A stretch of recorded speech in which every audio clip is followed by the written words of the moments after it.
mababanggit na ho ba doon kung sino ang mga inisyuhan ng arrest warrant? Kasi po ngayon, wala pa hong confirmation kung meron na bang arrest warrant talaga sa ICC si Senator Bato de la Rosa. Alam nyo sa parang tinatawag na confirmation of charges hearing, dun yung diskusyon yan, hindi mababanggit ang ibang tao. Yun yung tansya ko kasi ingat na ingat yung ICC na hindi kumbaga masangkalan yung pag-aresto nung dagdag pang tao.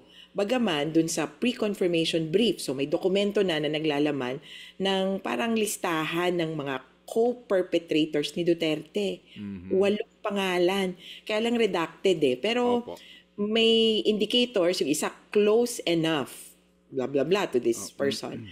Tapos may ilang mga police officers, tapos may ilan din na sinasabi appointed.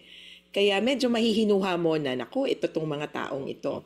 Kaya para sa akin, even dun sa kaso ni Duterte, malinaw yung papel ni Bato de la Rosa.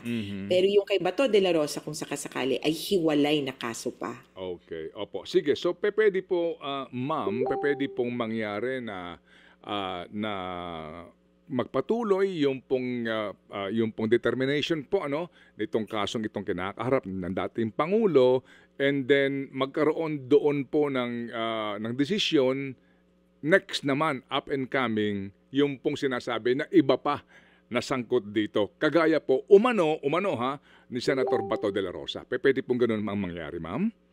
Yes, Manong Ted. Talagang magkahiwalay kasi yung proceedings. Kaya ibang kaso yung kay Bato, pero posibleng ma-mention. Okay, sige po.